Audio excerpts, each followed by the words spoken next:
ಕಟ್ಟೆಮಾಡು ದೇಗುಲದಲ್ಲಿ ವಸ್ತ್ರ ವಿವಾದದ ವಿಚಾರವಾಗಿ ತಮ್ಮ ಅಸ್ತಿತ್ವದ ಉಳಿವಿಗಾಗಿ ಕೊಡವರ ಹೋರಾಟ ಮುಂದುವರಿತಾನೇ ಇದೆ. ಇಂದು ಅಂತಿಮ ಘಟ್ಟಕ್ಕೆ ಕೊಡವರ ಪಾದಯಾತ್ರೆ ಬಂದು ತಲುಪಲಿದೆ. ಮಡಿಕೇರಿ ಪ್ರವೇಶಿಸಲಿದೆ ಪಾದಯಾತ್ರೆ. ಮಡಿಕೇರಿಯಲ್ಲಿ ಬೃಹತ್ ಸಮಾವೇಶ ಕೂಡ ನಡೆಯಲಿದೆ. ಇವತ್ತು ಅಂತಿಮ ಘಟ್ಟವನ್ನ ಬಂದು ತಲುಪಿದೆ. ಕೊಡವರ ಒಂದು ಪಾದಯಾತ್ರೆ ಏನು ಕೈಗೊಂಡಿದ್ರು ಸುಮಾರು 20,000 ಜನರು ಈ ಒಂದು ಸಮಾವೇಶಕ್ಕೆ ಭಾಗಿಯಾಗುವಂತಹ ಎಲ್ಲಾ ನಿರೀಕ್ಷೆ ಕೂಡ ಇರುವಂತದ್ದು. ಅದಕ್ಕೆ ಬಿಗಿ ಪೊಲೀಸ್ ಬಂದೋಬಸ್ತ್ ಕೂಡ ಮಾಡಲಾಗಿದೆ.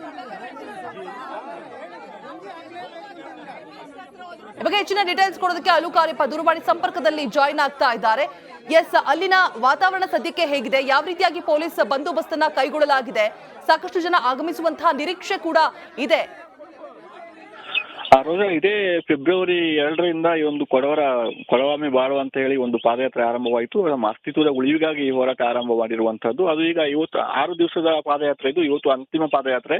ಇವತ್ತು ಮಡಿಕೇರಿಗೆ ಬಂದು ಸಮಾವೇಶಗೊಳ್ಳದಿರುವಂತಹ ಪಾದಯಾತ್ರೆ. ನಂತರ ಕೊಡವ ಮಂದ್ ಅಂತ ಇದೆ, ಒಂದು ಮೈದಾನ ಇದೆ, ಅಲ್ಲಿ ಬಂದು ಎಲ್ಲ ಸೇರುವಂತದ್ದು. ಅಂದ್ರೆ ಈಗ ಸಿಕ್ಕಿರೋ ಮಾಹಿತಿ ಪ್ರಕಾರ ಸುಮಾರು 30,000ಕ್ಕಿಂತ ಅಧಿಕ ಕೊಡವರು ಬಂದು ಈ ಸಮಾವೇಶದಲ್ಲಿ ಪಾಲ್ಗೊಳ್ತಾರೆ ಅಂತ ಹೇಳುವಂಥದ್ದು. ಯಾಕಂದ್ರೆ ಬೆಂಗಳೂರು, ಮೈಸೂರು ಸೇರಿದಂತೆ ರಾಜ್ಯದ ವಿವಿಧೆಡೆಯಿಂದ ಎಲ್ಲೆಲ್ಲ ಕೊಡವರು ಇದ್ದಾರೆ ಎಲ್ಲರೂ ಬಂದು ಇವತ್ತು ಸೇರ್ಲಿಕ್ಕೆ ಅಣಿಯಾಗ್ತಿದ್ದಾರೆ.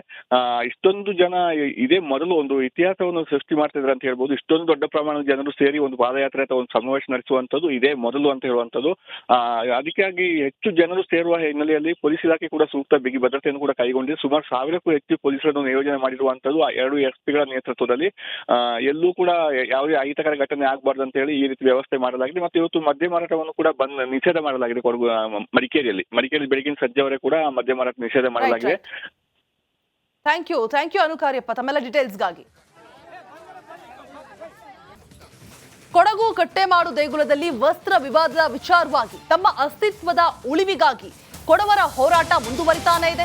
ಇಂದು ಅಂತಿಮ ಘಟ್ಟಕ್ಕೆ ಕೊಡವರ ಪಾದಯಾತ್ರೆ ಬಂದು ತಲುಪಲಿದೆ. ಮಡಿಕೇರಿ ಪ್ರವೇಶಿಸಲಿದೆ ಪಾದಯಾತ್ರೆ. ಮಡಿಕೇರಿಯಲ್ಲಿ ಬೃಹತ್ ಸಮಾವೇಶ ಕೂಡ ನಡೆಯಲಿದೆ. ಇವತ್ತು ಅಂತಿಮ ಘಟ್ಟವನ್ನ ಬಂದು ತಲುಪಿದೆ.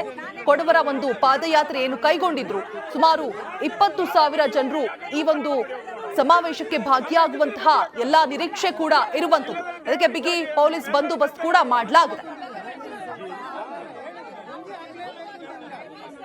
ಇವಾಗ ಹೆಚ್ಚಿನ ಡೀಟೇಲ್ಸ್ ಕೊಡೋದಕ್ಕೆ ಅಲುಕಾರ್ಯಪ್ಪ ದೂರವಾಣಿ ಸಂಪರ್ಕದಲ್ಲಿ ಜಾಯಿನ್ ಆಗ್ತಾ ಇದ್ದಾರೆ. ಎಸ್, ಅಲ್ಲಿನ ವಾತಾವರಣ ಸದ್ಯಕ್ಕೆ ಹೇಗಿದೆ? ಯಾವ ರೀತಿಯಾಗಿ ಪೊಲೀಸ್ ಬಂದೋಬಸ್ತನ್ನ ಕೈಗೊಳ್ಳಲಾಗಿದೆ? ಸಾಕಷ್ಟು ಜನ ಆಗಮಿಸುವಂತಹ ನಿರೀಕ್ಷೆ ಕೂಡ ಇದೆ. ರೋಜಾ, ಇದೇ ಫೆಬ್ರವರಿ 2ರಿಂದ ಈ ಒಂದು ಕೊಡವಾಮಿ ಬಾಳು ಅಂತ ಹೇಳಿ ಒಂದು ಪಾದಯಾತ್ರೆ ಆರಂಭವಾಯಿತು. ನಮ್ಮ ಅಸ್ತಿತ್ವದ ಉಳಿವಿಗಾಗಿ ಈ ಹೋರಾಟ ಆರಂಭ ಮಾಡಿರುವಂತದ್ದು. ಅದು ಈಗ ಇವತ್ತು 6 ದಿವಸದ ಪಾದಯಾತ್ರೆ ಇದು. ಇವತ್ತು ಅಂತಿಮ ಪಾದಯಾತ್ರೆ. ಇವತ್ತು ಮಡಿಕೇರಿಗೆ ಬಂದು ಸಮಾವೇಶಗೊಳ್ಳದಿರುವಂತಹ ಪಾದಯಾತ್ರೆ. ನಂತರ ಕೊಡವ ಮಂದ್ ಅಂತ ಇದೆ, ಒಂದು ಮೈದಾನ ಇದೆ, ಅಲ್ಲಿ ಬಂದು ಎಲ್ಲ ಸೇರುವಂತದ್ದು. ಅಂದ್ರೆ ಈಗ ಸಿಕ್ಕಿರೋ ಮಾಹಿತಿ ಪ್ರಕಾರ ಸುಮಾರು 30,000ಕ್ಕಿಂತ ಅಧಿಕ ಕೊಡವರು ಬಂದು ಈ ಸಮಾವೇಶದಲ್ಲಿ ಪಾಲ್ಗೊಳ್ತಾರೆ ಅಂತ ಹೇಳುವಂತದ್ದು. ಯಾಕಂದ್ರೆ ಬೆಂಗಳೂರು, ಮೈಸೂರು ಸೇರಿದಂತೆ ರಾಜ್ಯದ ವಿವಿಧೆಡೆಯಿಂದ ಎಲ್ಲೆಲ್ಲ ಕೊಡವರು ಇದ್ದಾರೆ ಎಲ್ಲರೂ ಬಂದು ಇವತ್ತು ಸೇರ್ಲಿಕ್ಕೆ ಅಣಿಯಾಗ್ತಿದ್ದಾರೆ. ಇಷ್ಟೊಂದು ಜನ ಇದೇ ಮೊದಲು ಒಂದು ಇತಿಹಾಸವನ್ನು ಸೃಷ್ಟಿ ಮಾಡ್ತಿದ್ದಾರೆ ಅಂತ ಹೇಳ್ಬೋದು. ಇಷ್ಟೊಂದು ದೊಡ್ಡ ಪ್ರಮಾಣದ ಜನರು ಸೇರಿ ಒಂದು ಪಾದಯಾತ್ರೆ ಅಥವಾ ಒಂದು ಸಮಾವೇಶ ನಡೆಸುವಂತದ್ದು ಇದೇ ಮೊದಲು ಅಂತ ಹೇಳುವಂತದ್ದು. ಅದಕ್ಕಾಗಿ ಹೆಚ್ಚು ಜನರು ಸೇರುವ ಹಿನ್ನೆಲೆಯಲ್ಲಿ ಪೊಲೀಸ್ ಇಲಾಖೆ ಕೂಡ ಸೂಕ್ತ ಬಿಗಿ ಭದ್ರತೆಯನ್ನು ಕೂಡ ಕೈಗೊಂಡಿದೆ. ಸುಮಾರು 1000ಕ್ಕೂ ಹೆಚ್ಚು ಪೊಲೀಸರನ್ನು ನಿಯೋಜನೆ ಮಾಡಿರುವಂತದ್ದು 2 ಎಸ್ಪಿಗಳ ನೇತೃತ್ವದಲ್ಲಿ. ಎಲ್ಲೂ ಕೂಡ ಯಾವುದೇ ಅಹಿತಕರ ಘಟನೆ ಆಗಬಾರ್ದು ಅಂತ ಹೇಳಿ ಈ ರೀತಿ ವ್ಯವಸ್ಥೆ ಮಾಡಲಾಗಿದೆ. ಮತ್ತು ಇವತ್ತು ಮದ್ಯ ಮಾರಾಟವನ್ನು ಕೂಡ ನಿಷೇಧ ಮಾಡಲಾಗಿದೆ. ಮಡಿಕೇರಿ ಬೆಳಗಿನ ಸಂಜೆವರೆಗೆ ಕೂಡ ಮದ್ಯ ಮಾರಾಟ ನಿಷೇಧ ಮಾಡಲಾಗಿದೆ. ಥ್ಯಾಂಕ್ ಯು ಅನುಕಾರ್ಯಪ್ಪ ತಮ್ಮೆಲ್ಲ ಡೀಟೇಲ್ಸ್ಗಾಗಿ. ಕೊಡಗು ಕಟ್ಟೆಮಾಡು ದೇಗುಲದಲ್ಲಿ ವಸ್ತ್ರ ವಿವಾದದ ವಿಚಾರವಾಗಿ ತಮ್ಮ ಅಸ್ತಿತ್ವದ ಉಳಿವಿಗಾಗಿ ಕೊಡವರ ಹೋರಾಟ ಮುಂದುವರಿತಾನೇ ಇದೆ. ಇಂದು ಅಂತಿಮ ಘಟ್ಟಕ್ಕೆ ಕೊಡವರ ಪಾದಯಾತ್ರೆ ಬಂದು ತಲುಪಲಿದೆ. ಮಡಿಕೇರಿ ಪ್ರವೇಶಿಸಲಿದೆ ಪಾದಯಾತ್ರೆ. ಮಡಿಕೇರಿಯಲ್ಲಿ ಬೃಹತ್ ಸಮಾವೇಶ ಕೂಡ ನಡೆಯಲಿದೆ. ಇವತ್ತು ಅಂತಿಮ ಘಟ್ಟವನ್ನ ಬಂದು ತಲುಪಿದೆ. ಕೊಡವರ ಒಂದು ಪಾದಯಾತ್ರೆ ಏನು ಕೈಗೊಂಡಿದ್ರು ಸುಮಾರು 20,000 ಜನರು ಈ ಒಂದು ಸಮಾವೇಶಕ್ಕೆ ಭಾಗಿಯಾಗುವಂತಹ ಎಲ್ಲಾ ನಿರೀಕ್ಷೆ ಕೂಡ ಇರುವಂತದ್ದು. ಅದಕ್ಕೆ ಬಿಗಿ ಪೊಲೀಸ್ ಬಂದೋಬಸ್ತ್ ಕೂಡ ಮಾಡಲಾಗಿದೆ. ಇವಾಗ ಹೆಚ್ಚಿನ ಡೀಟೇಲ್ಸ್ ಕೊಡೋದಕ್ಕೆ ಅಲುಕಾರ್ಯಪ್ಪ ದೂರವಾಣಿ ಸಂಪರ್ಕದಲ್ಲಿ ಜಾಯಿನ್ ಆಗ್ತಾ ಇದ್ದಾರೆ. ಎಸ್, ಅಲ್ಲಿನ ವಾತಾವರಣ ಸದ್ಯಕ್ಕೆ ಹೇಗಿದೆ? ಯಾವ ರೀತಿಯಾಗಿ ಪೊಲೀಸ್ ಬಂದೋಬಸ್ತನ್ನ ಕೈಗೊಳ್ಳಲಾಗಿದೆ? ಸಾಕಷ್ಟು ಜನ ಆಗಮಿಸುವಂತಹ ನಿರೀಕ್ಷೆ ಕೂಡ ಇದೆ. ರೋಜಾ, ಇದೇ ಫೆಬ್ರವರಿ 2ರಿಂದ ಈ ಒಂದು ಕೊಡವಾಮಿ ಬಾಳು ಅಂತ ಹೇಳಿ ಒಂದು ಪಾದಯಾತ್ರೆ ಆರಂಭವಾಯಿತು. ನಮ್ಮ ಅಸ್ತಿತ್ವದ ಉಳಿವಿಗಾಗಿ ಈ ಹೋರಾಟ ಆರಂಭ ಮಾಡಿರುವಂತದ್ದು. ಅದು ಈಗ ಇವತ್ತು 6 ದಿವಸದ ಪಾದಯಾತ್ರೆ ಇದು. ಇವತ್ತು ಅಂತಿಮ ಪಾದಯಾತ್ರೆ.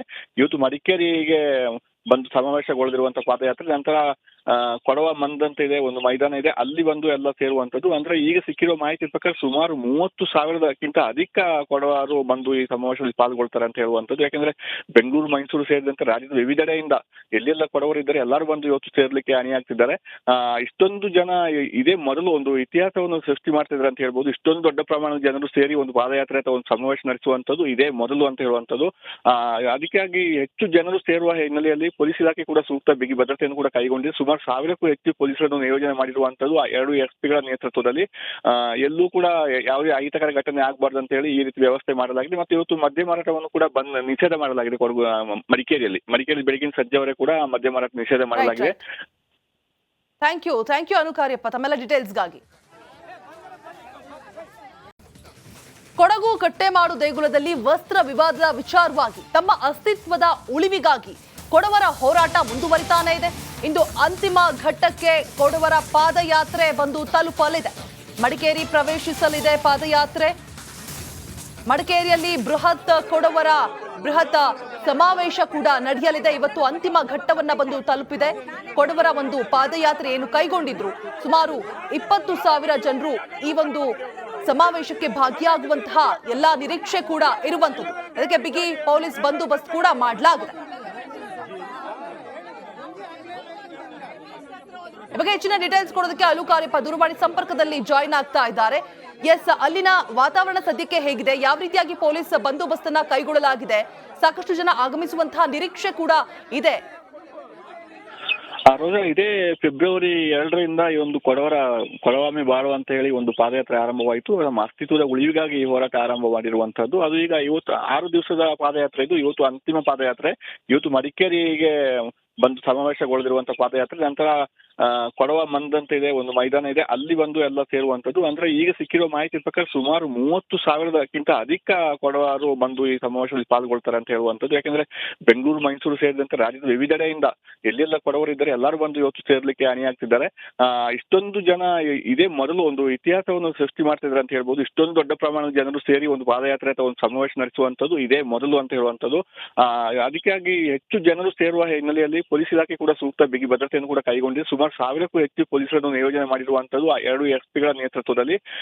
ಎಲ್ಲೂ ಕೂಡ ಯಾವುದೇ ಅಹಿತಕರ ಘಟನೆ ಆಗಬಾರ್ದು ಅಂತ ಹೇಳಿ ಈ ರೀತಿ ವ್ಯವಸ್ಥೆ ಮಾಡಲಾಗಿದೆ. ಮತ್ತು ಇವತ್ತು ಮದ್ಯ ಮಾರಾಟವನ್ನು ಕೂಡ ನಿಷೇಧ ಮಾಡಲಾಗಿದೆ ಮಡಿಕೇರಿ ಬೆಳಗಿನ ಸಂಜೆವರೆಗೆ ಕೂಡ ಮದ್ಯ ಮಾರಾಟ ನಿಷೇಧ ಮಾಡಲಾಗಿದೆ. ಥ್ಯಾಂಕ್ ಯು ಅನು ಕಾರ್ಯಪ್ಪ ತಮ್ಮೆಲ್ಲ ಡೀಟೇಲ್ಸ್ಗಾಗಿ. ಕೊಡಗು ಕಟ್ಟೆಮಾಡು ದೇಗುಲದಲ್ಲಿ ವಸ್ತ್ರ ವಿವಾದದ ವಿಚಾರವಾಗಿ ತಮ್ಮ ಅಸ್ತಿತ್ವದ ಉಳಿವಿಗಾಗಿ ಕೊಡವರ ಹೋರಾಟ ಮುಂದುವರಿತಾನೇ ಇದೆ. ಇಂದು ಅಂತಿಮ ಘಟ್ಟಕ್ಕೆ ಕೊಡವರ ಪಾದಯಾತ್ರೆ ಬಂದು ತಲುಪಲಿದೆ.